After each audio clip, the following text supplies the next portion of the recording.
네, 오늘 설교 제목이 인간으로 오신 예수님입니다. 인간으로 오신 예수님, 그 인간으로 오셨다는 것, 그 사실이 우리에게 어떤 의미가 될지 같이 한번 생각해 보는 시간이 되기를 원합니다. 지난주 목요일이었습니다. 지난주가 아니고 이게 설교문을 지난주에 적다 보니까 그 지난주 2월 6일이었습니다. 2월 6일 날 제가 면접을 보고 왔습니다. 어떤 면접이냐면 제가 목사고시를 준비하고 있습니다. 그 목사고시에 제가 원서를 넣으려면 노회의 추천서를 받아야 됩니다. 그래서 노회에서 진행하는 면접을 보고 그 면접에서 추천서를 받아서 이제 노회 그 총회로 제출해야 되는 그런 과정이 있습니다. 그래서 그 노회 면접을 준비하고 이렇게 가는데, 작년에 제가 그 시험 그 면접을 보러 갔을 때 좀 어려운 질문을 받았었습니다. 뭐냐면 4차 산업혁명 시대에 교회가 나아갈 방향과 대책에 대해서 논하시오, 이렇게. 여러분들 답하시겠습니까? 저는 이제 사실 그렇게까지 생각을 못하고 사실 준비를 많이 해가지 못해서 면접 시간에 당황했던 기억이 있습니다. 그래서 이번에는 조금 요즘에 이슈가 되고 있는 그런 것들이 어떤 것들인지 좀 살펴보고, 좀 어떤 질문이 나올지에 대해서도 한번 생각을 해보고 이렇게 마음을 좀 준비를 하고 갔습니다. 면접이라는 것이 지금 이 면접 같은 경우에는 뭐 등수를 고득점자에게 뭐 합격을 주고 이런 것이 아니라 추천을 받을 만한 사람인지 아닌지에 대한 그 정도만 이제 평가하는 거기 때문에 그렇게 어려운 면접은 아니고 긴장하는 만한 면접은 아니라서 좀 가벼운 마음으로 갈 수도 있는데, 작년에 그런 질문을 받다 보니까 이렇게 갈 때 긴장이 되는 것이 어쩔 수가 없더라고요. 가서 이제 면접이 시간이 되었습니다. 면접 시간이 되어서 드디어 이렇게 질문을 받는데, 제 마음속에 한 가지 남는, 면접이 끝나고도 지금까지도 남는 그 질문이 하나가 있었습니다. 어떤 거였냐면, 전도사님, 예수님 아세요? 예수님은 어떤 분이세요? 이렇게 묻는 겁니다. 사실 이 질문은 너무나도 쉬운 질문입니다. 왜냐하면 우리가 예배 때마다 외우고 있는 사도신경 있지 않습니까? 거기에 이미 답이 나와 있습니다. 이론적으로 우리가 예배 시간마다 외우고 있는 그 사도신경 가운데 예수님은 누구신지, 그리고 그분이 우리에게 어떤 분이신지, 어떤 일을 행하셨는지 이미 다 나와 있기 때문입니다. 하나님의 유일하신 아들이시고 성령으로 잉태되어 또 동정녀 마리아에게서 나시고 나의 죄를 위하여 십자가에 못 박혀 죽으시고 사흘 만에 죽은 자 가운데서 다시 살아나신 분, 그래서 하늘에 오르시어 하나님 우편에 앉아 계시다가 심판의 때에 이르러 다시 이 땅 가운데 오셔서 우리를 구원하실 분, 그분이 바로 예수님이십니다. 사실 저는 이렇게 답변을 했습니다. 그래서 틀렸다는 얘기는 듣지 않았겠죠. 이론적으로는 이 대답이 알맞은 답이 될 것입니다. 그래서 저도 이렇게 대답하고 그렇게 면접장에서 이렇게 답을 하였습니다. 그런데 이 질문에 마음에 남는 이유는 나를 살리신 예수님, 그 예수 그리스도, 그 고백을 하면서도 제 마음 가운데 그분을 향한 어떤 뜨거움이나 설레임, 그분을 사랑한다고 고백하면서 그 설레임이 없는 그런 제 마음을 발견했기 때문입니다. 그저 신앙생활 가운데서 익숙한 답을 하고 또 그것을 매번 예배 때마다 사도신경을 통하여 고백한다고 하면서도 그 의미에 대해서는 깊은 묵상을 해본 적이 없는, 하지 않고 있는, 그냥 입술로만 외워지고 있는 그 사도신경, 신앙의 고백들을 하고 있는 제 모습을 발견하게 되었기 때문입니다. 사실 많은 사람들이 예수님에 대한 이 고백들이 지식적인 고백에서 끝나는 경우를 많이 볼 수 있습니다. 그리고 실제적이고 인격적으로 예수님을 만났다고 하는 사람들도 그 고백들이, 그 간증들이 다 과거의 시점에 머물러 있는 경우가 많다는 것입니다. 즉 내 삶에 함께 하시고 내가 경험하고 실제적으로 관계를 형성하고 계시는 예수님이 아니라 그저 지식으로 아는 예수님, 우리가 성경에 기록되어 있는 예수님, 그리고 내가 만나고 경험하고 내 삶 가운데서 동행하였던 예수님이라 할지라도 그것이 지금 현재 가운데서 이루어지고 있는 일이 아니라 내가 처음 신앙을 시작할 때, 내가 예수님을 사랑한다고 처음 고백할 때 그때의 예수님, 그때의 경험, 그때의 상황들을 우리는 기억하며 신앙생활을 하고 있다는 것입니다. 그것이 잘못된 것만은 아닙니다. 하지만 그것만 있어서는 안 되는 것입니다. 그것만으로는 부족하다는 것입니다. 우리에게 예수님은 책 속에서만 존재하는 존재가 되어서는 안 됩니다. 우리에게 예수님은 추억하며 떠올리는 그 추억 속에 있는 분이 되어서는 안 됩니다. 지금도 나와 동행하시고 내 삶 가운데 지대한 영향력을 행사하고 계시는 분, 그분이 바로 예수 그리스도여야 하는 것입니다. 그래야 그분이 나에게 비로소 살아계신 하나님의 아들 예수 그리스도가 되는 것입니다. 전도사님, 예수님 아세요? 예수님 어떤 분이세요? 이 질문을 통하여서 정말 내 삶 속에 예수 그리스도는 어떤 분이신가? 그분이 나에게 어떠한 의미가 있고 또 그분이 내 삶에 미치는 영향력은 무엇인가? 진지하게 묵상해보는 시간이 되었습니다. 그리고 그것을 통하여서 여러분과 함께 나누고자 하는 마음이 생겼습니다. 그래서 예수 그리스도에 대한 설교를 준비하게 되었습니다. 저와 함께 예수님에 대한 말씀을 나누면서 여러분들의 삶에는 예수님이 과연 어떠한 분이신지 한번 되새겨보며 그 점검해보는 그런 시간이 될 수 있기를 간절히 소망합니다. 오늘 본문의 말씀은 예수님께서 잃어버린 영혼에 대해 얼마나 애틋한 마음을 가지고 사랑으로 우리를 그 사랑이 향하고 있는지를 잘 보여줍니다. 그래서 그 사랑 때문에 얼마나 큰 고통을 당하시고 귀한 것을 내어주셨고 포기하셨는지 보여주는 대표적인 말씀입니다. 잃어버린 영혼에 대한 하나님의 마음을 알고 싶다면 이 본문을 말씀을 읽으면서 예수님께서 우리를 위하여 어떤 일을 행하셨는지, 또 곧 하늘의 영광을 버리고 떠나 누추한 마구간에 눕기까지 죄로 만연한 세상에 살다가 흉측한 십자가에 못 박혀 죽으시기까지 우리를 사랑하신 그 일들을 하나하나 생각해보면 우리는 쉽게 알 수 있을 것입니다. 예수님께서 인간으로 오셨다는 것, 그것은 우리를 구원하시기 위해 그분이 이 땅에 오셨다는 것, 그리고 십자가에 달려 돌아가시고 부활하셨다는 그 놀라운 복음의 의미만이 아니라 우리가 인간으로 오신 예수 그리스도를 통하여 하나님의 사랑이 얼마나 큰지 또 더 실질적이고 세세하게 알 수 있게 되기를 원하는 것입니다. 예수님이 인간으로 오셨다는 것은 그분이 우리의 구세주일 뿐만 아니라 그 이상의 존재임을 알아야 한다는 것입니다. 그때 비로소 우리는 단지 내가 구원받아 살기 위해서만 믿고 의지하는 예수 그리스도가 아니라 우리 삶 가운데서 늘 동행하시며 함께 하시는 예수님을 만날 수 있는 것입니다. 그렇다면 예수님이 인간으로 오셨다는 것은 우리에게 구원을 주시기 위한 것, 그것 외에 어떠한 의미를 가지고 있을까요? 그것이 바로 우리의 구주 되시는 예수님은 우리를 충분히 아시는 분이라는 것을 증명한다는 것입니다. 이제 곧 총선이 다가옵니다. 총선 얘기를 하니까 제가 정치적 이야기를 하는 것 아닌가 이렇게 생각하실 수도 있는데, 정치적 얘기를 하는 것이 아니라 선거 때가 되면 나타나는 현상들이 있습니다. 그것에 대해서 이야기를 하려고 합니다. 선거철이 다가오기 전부터 후보들은 지속적으로 선거 전략을 짭니다. 그래서 어떤 사람들은 매스컴에 계속 노출되어서 자기의 인지도를 높여가는 사람들도 있고, 또 어떤 사람들은 보이지 않는 곳에서 협상하고 또 이렇게 회의를 하면서 선거 때가 되면 어떻게 자기가 표를 득표할지 거기에 대해서 이렇게 고민하고 전략을 짜는 사람들이 있습니다.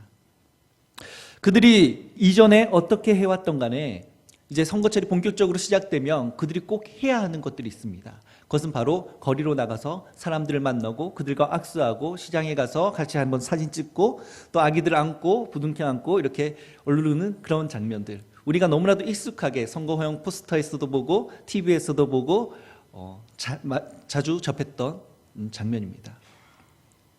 그 방법들이 저에게는 좀 기억에 남는 것들이 있습니다.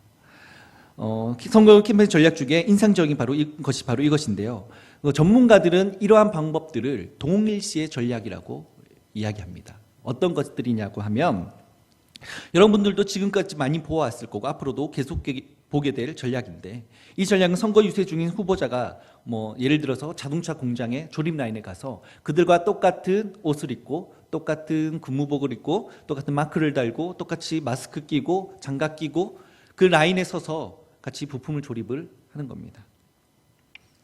근데 사실 그들이 그 라인에서 오랫동안 일해본 경력이나 노하우나 이런 것들이 없기 때문에 사실 그들이 거기서 조립 라인에서 일을 하고 있는 것 자체가 민폐죠.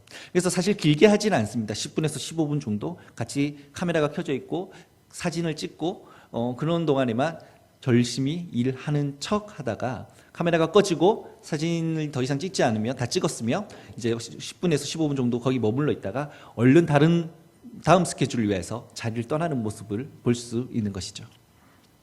저는 그런 것들을 보면서 저게 전략이라고 하는데 사실 얼마나 효과가 있을까라는 생각을 하게 되었습니다.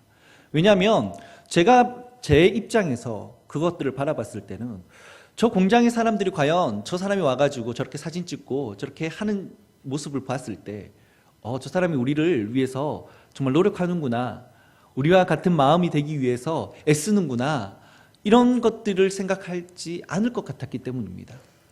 저는 오히려 공장 사람들이 이렇게 생각할 것 같았습니다. 저 사람은 우리를 이용하고 있구나. 자기가 표를 많이 얻기 위하여서 우리를 생각하는 척, 우리를 위하는 척 하고 있구나. 그래서 이런 모습으로 포장되어 있는 자신의 모습들을 매스컴에 내보내서 내가 더 많은 표를 얻게 하려고 이렇게 우리를 이용하고 있구나 라는 생각을 더 많이 할 것 같았기 때문입니다. 그런데 선거 때마다 이 동일시의 전략이 계속 반복되어서 사용되는 이유가 있었습니다. 제 생각과는 달리 그 공장의 직원들, 또 그 공장뿐만 아니라 그런 여러 일들이, 동일시의 전략들이 사용되는 현장에서 살펴보면 그들의 생각이 생각하는 것과는 조금 달랐기 때문입니다. 그들이 진심이건 아니건, 우리의 사정에 대해 정말로 관심이 있어서건 아니건, 적어도 그 사람은 우리 앞에 나타나지 않았습니까? 직접 여길 찾아오고 우리에게 관심이 있다는 뜻을 조금이나마 표현하지 않았습니까? 어쨌든 진심이든 아니든 간에 우리랑 똑같은 마크의 옷을 입고 우리랑 똑같은 모습을 하고 잠시 동안이라도 일을 하지 않았습니까?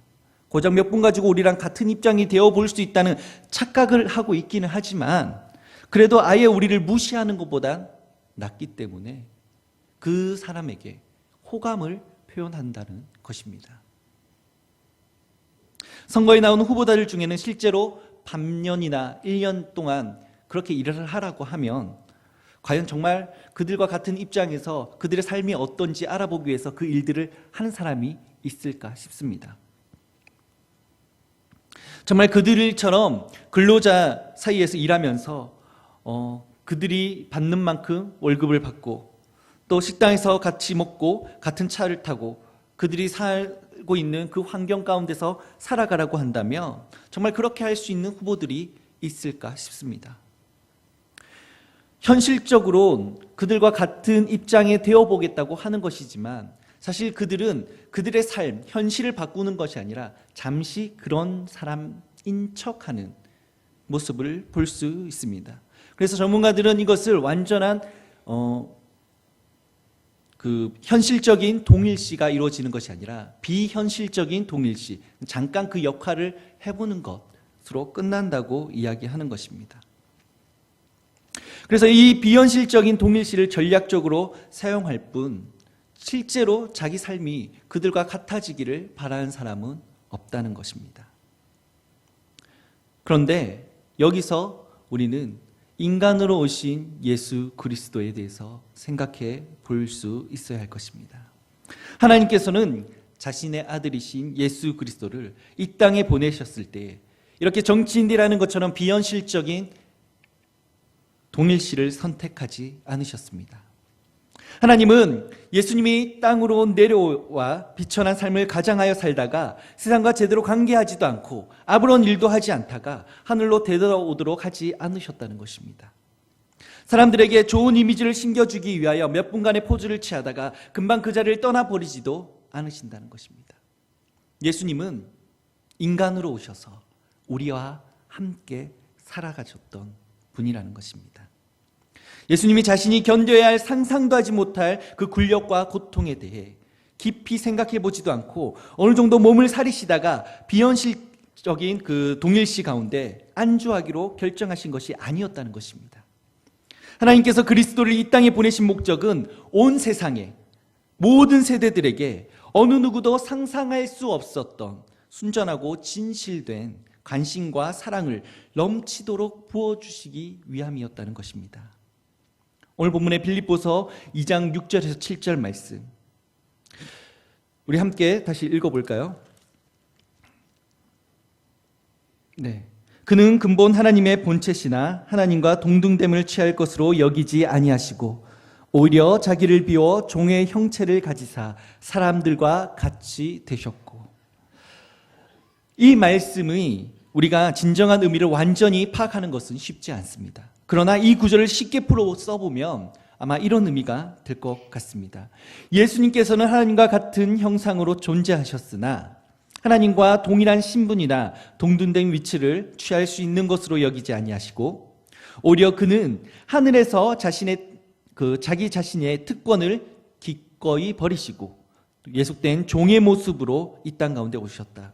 그는 기꺼이 인간이 되셨다라고 표현할 수 있을 것입니다. 예수 그리스도께서 우리를 죄에서 구원하러 오신 것이 사실이지만 우리는 한 가지 사실을 가볍게 여기며 무시하고 생각하지 못하는 것이 있습니다. 그것은 바로 하나님께서 예수님에게 인간의 몸을 입히신 이유인 것입니다. 그것은 바로 동일시를 보여주시기 위함입니다. 그것은 앞서 정치인들이 보이는 비현실적인 동일시가 아니라 마치 그들이 자신의 재산과 지위, 명성, 자신이 가지고 있는 특권, 그 모든 것을 포기하고 여생을 공장에서 조립 파트에서 일하는 것과 같은, 그런데 바치는 것과 같은, 아니 오히려 그것보다 훨씬 더 낮아지는 모습이라는 것입니다. 예수님께서는 우리 중에 한 사람과 같은 모습으로 이 땅 가운데 오셨습니다. 그런데 그분이 중요한 것은 원래 우리와 같은 인간이셨던 것이 아니라 우리를 창조하신 하나님과 동등한 분이셨다는 것이 중요한 사실인 것입니다. 핵심을 이야기하자면 하나님께서는 내가 주고자 하는 구세주는 너희 영혼을 위하여 내 세를 준비해 줄 수 있는 그런 자일 뿐만이 아니라 너희를 이해하고 너희가 공감하며 가까이서 느끼고 또 얘기 나누고 사랑을 배우고 또 너희가 함께 하면서 연민을 너희에게 줄 수 있는 그런 구세주다. 그는 매일 너희 삶 가운데 변화를 가져다 줄 것이다. 이렇게 말씀하고 계시는 것입니다. 즉 우리가 죽어서 갈 저 천국에서만 만날 뿐이 아니라 매일의 삶에서 우리와 함께 하시며 우리의 모든 삶에 공감과 이해와 또 사랑으로 함께 해주시는 분이 바로 예수님이라는 것입니다. 그것을 위해서 예수님은 우리 중에 한 사람과 같은 모습, 인간의 모습으로 이 땅에 오신 것입니다. 인간이 겪을 수 있는 가장 고통스럽고 불편한 감정으로 우리는 외로움에 대해서 이해할 때가 많습니다. 누군가 쓸쓸해라고 얘기하거나 이 세상에 나만 혼자 있는 것 같아라고 얘기할 때 그 말을 하는 사람의 심정을 깊이 헤아려 본다며 그 말은 아마 공통된 의미를 찾을 수 있을 것입니다. 그것은 아무도 내 마음을, 내 심정을 이해하지 못해. 여러분들도 살아오시면서 작은 일에서든 큰 일에서든 이러한 감정을 느껴보신 적이 있을 것입니다. 저 또한 그런 경험이 있습니다. 사실 저는 제가 이제 겉으로 드러나는 모습을 보며 지금의 어떤 모습을 보면 귀하게 자랄 것 같다. 고생 안 하고 살았을 것 같다. 이런 말씀들을 많이 듣고는 했습니다. 그런데 사실 저는 가정 가운데서 아버지랑 관계가 무척이나 안 좋았던 가정에서 지냈었습니다. 왜냐하면 지금 저희 아버지 개가천선하셔서 제가 한때 그런 얘기도 했었습니다. 저희 아버지 보고 나 언젠가는 내가 교단에 서서 강대상에 서서 아버지 이야기로 간증할 거라면서 그런 얘기를 할 정도로 아버지와 좀 스펙타클한 그런 이야기들이 좀 많이 있었습니다. 왜냐하면 저희 아버지가 옛날에는 사실 그 허리를 다치셨었거든요. 그래서 가장으로서 제가 아주 어릴 때 허리를 다치시면 디스크 때문에 가장으로서 역할을 잘 하지 못하시고, 그다음에 어렸을 때부터 이제 가족이라는 어떠한 개념에서 사랑받으면서 자라본 적이 없는 그런 환경 가운데서 자라시다 보니까 사랑을 할 줄도, 사랑 표현할 줄도 모르는 그런 분이셨어요. 무뚝뚝한 분이셨습니다. 그런데 이제 그런 아프시고 이러니까 이제 그 어떤 분노나 화나 이런 것들을 이제 술을 마시고 가족들에게 푸는 그런 경우가 종종 있었거든요. 그래서 아버지와의 관계가 많이 어렸을 때 안 좋았었습니다. 그래서 그런 일들이 가끔 있을 때마다 제가 이제 힘들어하고 어려워하고 이렇게 하면 주변에서 많은 분들이 위로해 주십니다.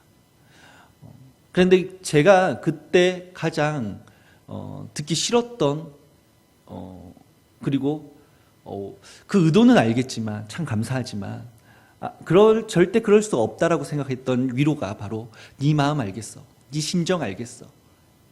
심정은 알겠는데 네가 그렇게 하면 안 되고 이렇게 해봐, 이런 식으로 얘기할 때 정말 그 말이 오히려 나를 더 한 번 더 상처받게 하는 말이었거든요. 정말 이 사람 내 마음을 모르는구나 라는 어떤 확신이 들게 하는 말이었습니다. 왜냐하면 그 사람들은 나와 같은 환경 가운데, 나와 같은 상황 가운데 놓여 있지 않은데 어떻게 내 마음을 알지?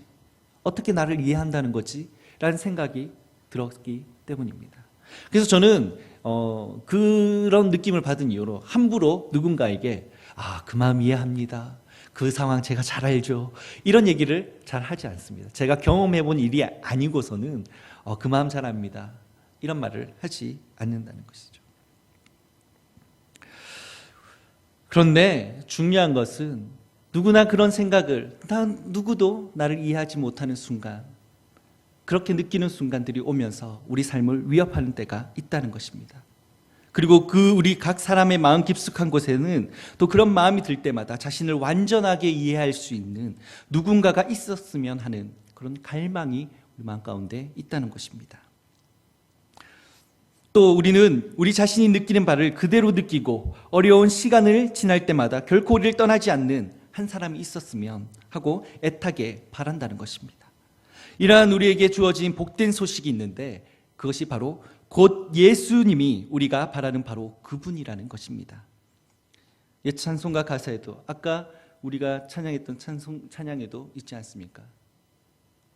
주님과 같이 내 마음 만지는 분은 없네. 오랜 세월 찾아서 난 알았네. 내겐 주밖에 없네. 왜 이것이 예수 그리스도께서 인간으로 오신 것과 연결되는 것일까요? 바로 예수님은 인간으로서 오셨기 때문에 우리가 지금 어려워하고 있는, 지금 아파하고 있는, 지금 고민하고 있는, 지금 어려워하고 있는 이 모든 상황들을 이해하실 수 있는 분이시라는 것입니다. 그분은 인간으로 오셨기 때문에 인간의 관계에 관해서 이해하고 계십니다.